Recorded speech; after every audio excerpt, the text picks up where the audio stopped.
Hello students, welcome to Shivan concepts. నేను మీ Sivan. So ఇవాల్టి క్లాస్లో మనము గ్రూప్ 1 మెయిన్స్కి సంబంధించి కీవర్డ్స్ అనేవి ఎలా రాయాలి. కీవర్డ్స్ ఇంతకుముందు క్లాస్లో మనము టెయిల్ వర్డ్స్ గురించి డిస్కస్ చేసుకున్నాం కదా. టెయిల్ వర్డ్స్ కీవర్డ్స్ వేరే వేరే అనమాట. టెయిల్ వర్డ్స్ అంటే క్వశ్చన్లో ఇస్తాడు, చివరిలో మనకి డిస్కస్, ఎక్స్ప్లెయిన్, డిస్క్రైబు, ఎలాబొరేటు, ఎగ్జామిను ఇలా ఇస్తాడనమాట. అయితే కీవర్డ్స్ అనేవి ఏంటంటే ఇవి ఆన్సర్లో రాస్తాం మనము. ఆన్సర్ ఉంటుంది కదా, సమాధానము, ఈ ఆన్సర్లో రాస్తాము. ఈ ఆన్సర్లో ఈ కీవర్డ్స్ అనేవి రాయడం వల్ల ఆన్సర్కి చాలా అందం అనేది వస్తుందన్నమాట. అంటే ఈ ఆన్సర్కి బాగా రిలేటెడ్గా ఉండాలి, ఈ కీవర్డ్స్ అనేవి రిలేటెడ్గా ఉంటాయన్నమాట. ఎప్పుడైతే మీరు కీవర్డ్స్ అనేది ఆన్సర్లో సమాధానంలో రాస్తారో, కీవర్డ్స్ అంటే కీలక పదాలు అంటారు తెలుగులో. ఈ కీలక పదాలు రాయడం వల్ల మీ ఆన్సర్ అనేది రిలవెంట్గా అనిపిస్తుంది. ఎగ్జామినర్ కరెక్ట్ చేస్తారు కదా, వాళ్ళకి ఇచ్చినటువంటి మోడల్ ఆన్సర్కి మీ దానికి చాలా దగ్గరగా ఉంటుంది. ఈ కీవర్డ్స్ ఎలా ఉండాలంటే మీరు రాసే ఆన్సర్కి చాలా దగ్గరగా రిలవెంట్ అనమాట. రిలవెంట్ అంటాం కదా. రిలవెంట్ అంటే చాలా దగ్గరగా అనిపించాలన్నమాట. ఇటువంటి వాటిని కీవర్డ్స్ అంటారు. ఇంకొకటి, ఈ కీవర్డ్స్ మీ ఆన్సర్ని హైలైట్ చేయడం కోసం యూజ్ చేస్తారనమాట, హైలైట్ చేయడానికి. హైలైట్ అంటే మామూలుగా అన్లైన్ చేస్తారు కదా, ఏదైనా పదం రాసినప్పుడు అన్లైన్ చేస్తారు. అన్లైన్ మామూలుగా యూపీఎస్సీ మెయిన్స్లో అన్లైన్ చేస్తూ ఉంటారు. అయితే ఏపీపీఎస్సీ కావచ్చు, టీజీపీఎస్సీలో గ్రూప్ 1లో అన్లైన్ చేయకూడదు అనమాట. రూల్స్ పేజెస్ ఉంటాయి, అన్లైన్ చేయకూడదని చెప్తారు. మీకు రేపు క్వశ్చన్ పేపర్లో నీట్గా ఇన్స్ట్రక్షన్స్ మొత్తం ఇస్తారనమాట. అందులో స్పెషల్ సింబల్స్ వాడకూడదు అంటారు, అండర్లైన్ చేయకూడదు అంటారు. మరి అండర్లైన్ చేయకూడదు కీవర్డ్స్ గురించి. కాబట్టి ఆ కీవర్డ్స్ అనేవి ఎలా ఫైండ్ అవుట్ చేసుకోవాలి, ఎలా హైలైట్ చేయాలి అనేది ఇక్కడ మేజర్గా ఇంపార్టెంట్ థీమ్ అనమాట. కాబట్టి కీవర్డ్స్ అనేవి ఎలా అంటే క్వశ్చన్ని బేస్ చేసుకొని మీరు రాసే ఆన్సర్లో ఉంటాయన్నమాట. ఎగ్జాక్ట్లీ ఆన్సర్ని బేస్ చేసుకొని అయితే ఉంటాయన్నమాట. కొన్ని ఎగ్జాంపుల్స్ అయితే నేను చెప్తాను మీకు దానికి సంబంధించి. ఎస్పెషల్లీ ఈ కీవర్డ్స్ అనేవి ఎలా ఉంటాయి. కీవర్డ్స్ అనేవి ఎలా ఉంటాయంటే, మీరు పాలిటీ సబ్జెక్ట్ తీసుకున్నారనుకోండి. పాలిటీ సబ్జెక్ట్ తీసుకుంటే కీవర్డ్స్ ఎలా ఉంటాయి. ఎక్కువగా పాలిటీ సబ్జెక్ట్లో కీవర్డ్స్ అనేవి కమిటీసు, కమిషన్సు. మీరు రాసే ఆన్సర్స్లో కమిటీసు, కమిషన్సు, ఇంపార్టెంట్ అమెండ్మెంట్సు. అమెండ్మెంట్సు ఏమన్నా ఆర్టికల్స్ ఉంటాయి కదా, ఏమన్నా ఆర్టికల్స్ ఉంటాయి అవి. నెక్స్ట్ సుప్రీంకోర్టు మేజర్ జడ్జిమెంట్స్ ఉంటాయి కదా, ఇవి కావచ్చు. లేదా ఏమైనా యాక్ట్స్ అండ్ పాలసీసు ఇట్లాంటివి అనమాట. ఇవన్నీ మీరు ఇంక్లూడ్ చేయడం వల్ల వీటి కింద మామూలుగా అయితే అన్లైన్ చేయాలి, యూపీఎస్సీ అన్లైన్ చేస్తారు. ఇక్కడ మీకు అన్లైన్ చేయడానికి టైం ఉండదన్నమాట, చేయకూడదని చెప్తారు, ఇన్వాలిడ్ చేస్తాం మీ పేపర్ అని చెప్తారు. కాబట్టి ఇటువంటివన్నీ కూడా మెన్షన్ చేయాలి. ఇవి కీవర్డ్స్. పాలిటీ ప్రకారం అయితే ఇలా ఉంటాయి ఎక్కువగా. పాలిటీ సబ్జెక్ట్లో మీకు అమెండ్మెంట్స్ కానీ ఆర్టికల్స్ ఇట్లాంటివి మెన్షన్ చేయకుండా మీరు ఆన్సర్ రాశారంటే చాలా జనరల్గా ఉంటుంది అనమాట. ఆ క్వశ్చన్లో ఖచ్చితంగా దానికి సంబంధించి ఏమైనా ఆర్టికల్స్ కానీ ఎగ్జాంపుల్స్ పరంగా కావచ్చు, దానికి సంబంధించి ఏదైనా కొటేషన్లో రాయడానికి ఆర్టికల్స్ సంబంధించి కావచ్చు, లేదా ప్రశ్న ఇచ్చినప్పుడు పలానా ఆర్టికల్కి సంబంధించిందని మీకు అనిపించినప్పుడు ఖచ్చితంగా ఆర్టికల్స్ కావచ్చు, ఇట్లాంటివన్నీ కూడా మెన్షన్ చేయాలి. ఏదైనా అమెండ్మెంట్కి సంబంధించినటువంటి ప్రొసీజర్ ఉన్నా కూడా అందులో ఇవ్వాలన్నమాట.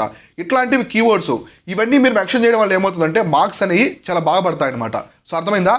ఇట్లాంటివి. ఇంకొన్ని మనం చూసుకుంటే కీవర్డ్స్ అనేవి మేజర్గా, ఫర్ ఎగ్జాంపుల్ ఇండియన్ హిస్టరీ చూద్దాం. ఇండియన్ హిస్టరీలో కీవర్డ్స్ ఎలా ఉంటాయి. కీవర్డ్స్ అంటే ఇంపార్టెంట్ ఫ్యాక్ట్స్ అనమాట. మామూలుగా మీరు ఫిలిమ్స్లో చదువుతుంటారు కదా, ఆ ఫ్యాక్ట్స్ అన్నీ కూడా ఎగ్జామినేషన్లో మీరు ఇంక్లూడ్ చేయాలన్నమాట, రిలవెంట్గా ఉండేవి చూసుకోవాలి. అటువంటి వాటిని మేజర్ కీవర్డ్స్ అంటారు.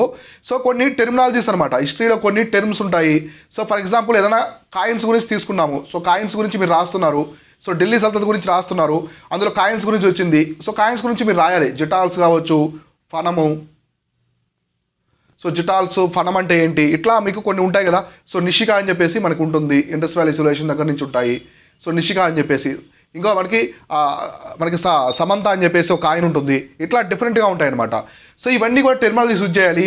కొన్ని చీఫ్ ఆఫీసర్స్ నేమ్స్ ఉంటాయి, సైన్యాధ్యక్ష అని చెప్పేసి, ఇట్లా గ్రహపతి అని చెప్పేసి కొన్ని ఉంటాయి కదా, అటువంటి టర్మ్స్ అనమాట. ఇవన్నీ కూడా కీవర్డ్స్. అయితే ఇక్కడ నేను మీకు చెప్పేదంటే మీరు రాసే ఆన్సరు, మీరు రాసే ఆన్సర్ ఉంటుంది కదా, ఈ ఆన్సర్కి మాత్రం ఖచ్చితంగా అవి రిలవెంట్గానే ఉండాలి. రిలవెంట్ లేని రాయకూడదు. రిలవెంట్గా ఉంటేనే వాటిని కీవర్డ్స్ అంటారు. మీరు రాసే పారాగ్రాఫ్లో రాయొచ్చు, లేదా సబ్ హెడ్డింగ్లో రాయొచ్చు, లేదా బుల్లెట్ పాయింట్స్ రాయొచ్చు. ఏదైనా కూడా మీరు రాసే ఎక్కువ దాంట్లో రిలవెంట్గా అనిపించాలి. ఈ రిలవెంట్గా అనిపించినవే కీవర్డ్స్ అనమాట. ప్రతి సబ్జెక్ట్లో ఉంటాయి. మీరు ప్రతి ప్రశ్న, ప్రతి సమాధానంలో కూడా కీవర్డ్స్ అనేవి రావడానికి అయితే ట్రై చేయండి. ఈ కీవర్డ్స్ అనేవి ఫైండ్ అవుట్ చేయడం కోసం మనము మిషన్ కోహినూర్ అని చెప్పేసి ఒక ప్రోగ్రామ్ తీసుకొచ్చాము, మెంటర్షిప్ ప్రోగ్రామ్ అయితే తీసుకొచ్చాము, మిషన్ కోహినూర్ అని చెప్పేసి. ఈ మిషన్ కోహినూర్ ప్రోగ్రామ్ యొక్క మెయిన్ థీమ్ ఏంటంటే మొత్తం కూడా ఇది ఆన్సర్ రైటింగ్ ప్రోగ్రామ్ అనమాట. కంప్లీట్గా ఆన్సర్ రైటింగ్ ప్రోగ్రాము. సో ఈ ప్రోగ్రామ్లో మనము అన్ని ఎక్స్ప్లెయిన్ చేస్తాం. బేసిక్స్ దగ్గర నుంచి మొత్తం మీకు బేసిక్స్ దగ్గర నుంచి అడ్వాన్స్ లెవెల్ వరకు మొత్తం కూడా ఆన్సర్ రైటింగ్కి సంబంధించి టెయిల్ వర్డ్స్, కీవర్డ్స్, టెయిల్ వర్డ్స్లో మీకు కామెంట్ ఎలా రాయాలి, ఎక్కడ బుల్లెట్ పాయింట్స్ రాయాలి, ఎక్కడ పారాగ్రాఫ్స్ రాయాలి, ఎక్కడ ఎటువంటి సబ్ హెడ్డింగ్స్ పెట్టాలి అన్నీ కూడా ఎక్స్ప్లెయిన్ చేయడం జరుగుతుంది. మీకు ప్రతి సబ్జెక్టుకి సంబంధించినటువంటి ఒక 15 ప్రశ్నలు కూడా ఆన్సర్స్ కూడా క్వశ్చన్ అండ్ ఆన్సర్స్ కూడా ఇవ్వడం అయితే జరుగుతుంది. అలానే ఒక 10 ఎస్ఎస్ కూడా ప్రొవైడ్ చేయడం అయితే జరుగుతుంది అనమాట. సో దీంతో పాటుగా మీకు ఇంగ్లీష్ క్వాలిఫైయింగ్ పేపర్ కూడా చెప్పడం అయితే జరుగుతుంది. దీనికి సంబంధించి ఎటువంటి బుక్స్ చదువుకోవాలి, ఏ విధంగా ఉంటాయో నేను మెయిన్స్కి ఒక 40 days ముందుగా స్టార్ట్ చేస్తాను English qualifying paper. So SS కూడా అప్పుడు స్టార్ట్ చేస్తాను, ఎందుకంటే జనరల్ స్టడీస్ మీద అందరికీ పట్టు ఉండాలి. తర్వాత సబ్జెక్టుకి సంబంధించి బుక్స్, సోర్సెస్ అనమాట. సో ఎటువంటి బెస్ట్ బుక్స్ ఏమున్నాయి, అలానే సోర్సెస్ ఏమేమి చదవాలి, ఎటువంటి గవర్నమెంట్ రిపోర్ట్స్ చదవాలి కూడా మెన్షన్ చేస్తాం ఈ కోర్సులో.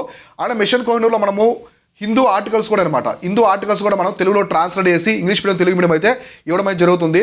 సో మన మెంటర్షిప్ అనేది పర్సనల్ మెంటర్షిప్ కంప్లీట్గా ఆన్సర్ రైటింగ్ కోసమే తీసుకొచ్చాం అనమాట. సో ఆన్సర్ రైటింగ్లో స్ట్రాంగ్ అవ్వాలి, ప్రతి ఆస్పిరెంట్ స్ట్రాంగ్ అవ్వాలి. ఆస్పిరెంట్కి 3 మార్క్స్ పడే 3 మార్క్స్ పడే క్వశ్చన్స్కి మనం 5 to 6 మార్క్స్ వచ్చే విధంగా తీసుకురావడమే దీని యొక్క మెయిన్ ఉద్దేశం అనమాట. సో ప్రెజెంటేషన్ కావచ్చు, టెయిల్ వర్డ్ని బేస్ చేసుకొని కంటెంట్ కావచ్చు, స్ట్రక్చర్ కావచ్చు, ఇంట్రడక్షన్ అనేది ఎలా ఇవ్వాలి, సపరేట్ క్లాస్ ఉంటుంది దాని మీద, కన్క్లూజన్ ఎలా ఇవ్వాలి ఉంటుంది, బాడీ అనేది ఎలా ఇవ్వాలి, ఇలా ప్రతిదీ కూడా ఉంటాయి అనమాట. హై స్కోరింగ్ పేపర్స్ ఏమున్నాయి, కంప్లీట్ మెయిన్స్కి సంబంధించిన అవేర్నెస్ మొత్తం కూడా ఇవ్వడం అయితే జరుగుతుంది అనమాట. ఈ మెంటర్షిప్ అనేది మీకు ఎగ్జామ్ వరకు ఉంటుంది. సో ఎగ్జామ్ ఒకవేళ పోస్ట్ పోన్ చేసినా కూడా నేను ఇవ్వడం అయితే జరుగుతుంది అనమాట మీకు. సో కాబట్టి ఎగ్జామ్ వరకు అయితే మనం ఇవ్వడం జరుగుతుంది కాబట్టి సో ఖచ్చితంగా తీసుకోండి, చాలా చాలా ఉపయోగపడుతుంది మీకు. సో మన శివన్ కాన్సెప్ట్స్ యాప్లో ఉంటుంది, లేదా డిస్క్రిప్షన్లో దీనికి సంబంధించి లింక్ ఇచ్చాను, అక్కడి నుంచే జాయిన్ అవ్వండి. చాలా మంది జాయిన్ అవుతూ ఉన్నారు, తక్కువ సీట్స్ ఉన్నాయి, మనం తక్కువ మంది తీసుకొని ఎక్కువ ఫోకస్ చేస్తాం అనమాట. సో దీనికి సంబంధించిన అప్డేట్స్ కోసం మన టెలిగ్రామ్ ఛానల్లో కూడా జాయిన్ అవ్వండి. టెలిగ్రామ్ ఛానల్కి సంబంధించిన లింక్ కూడా డిస్క్రిప్షన్లో అయితే ఇవ్వడం అయితే జరిగింది. ఇది ఓవరాల్గా ఇట్లా కీవర్డ్స్ అనేవి ఉండాలన్నమాట. So tail words, keywords different. Tail words అంటే క్వశ్చన్స్లో అడుగుతారు ప్రశ్నల్లో. సో కీవర్డ్స్ అనేవి ఆన్సర్లో మనం రాసేవన్నమాట. ఈ కీవర్డ్స్ లేకుండా ఆన్సర్ రాస్తే జనరల్గా ఉంటుంది, మీకు 1 లేదా 2 మార్కులు పడతాయి కీవర్డ్స్ లేకుంటే. అదే మీకు కీవర్డ్స్ ఉంటే 3 to 6 మార్క్స్ మధ్యలో 5 to 6 మార్క్స్ మధ్యలో పడే ఆస్కారం అయితే ఉంటుంది. 5 నుంచి 6 మార్కులు కూడా పడతాయి కీవర్డ్స్ అనేది సరిగ్గా మెన్షన్ చేస్తే. ఆ కీవర్డ్స్ కూడా బాగా రిలవెంట్గా ఉండాలి, క్వశ్చన్కి డిమాండ్ తగ్గట్టుగా ఆ కీవర్డ్స్ అనేవి ఇవ్వగలిగితే తెలుస్తుంది. ఇటువంటి కీవర్డ్స్ ఎలా ఇవ్వాలో మనము ఇక్కడ చెప్పడం జరుగుతుంది అనమాట, మన మెంటర్షిప్లో చెప్పడం జరుగుతుంది. కాబట్టి అందరూ కూడా మన మెంటర్షిప్ మీకు పాసిబుల్ అయితే జాయిన్ అవ్వండి. ఇది ఓవరాల్గా ఇవాల్టి క్లాస్ అనమాట. So keep watching, keep learning. నేను మీ Shivan, signing off. Thank you so much.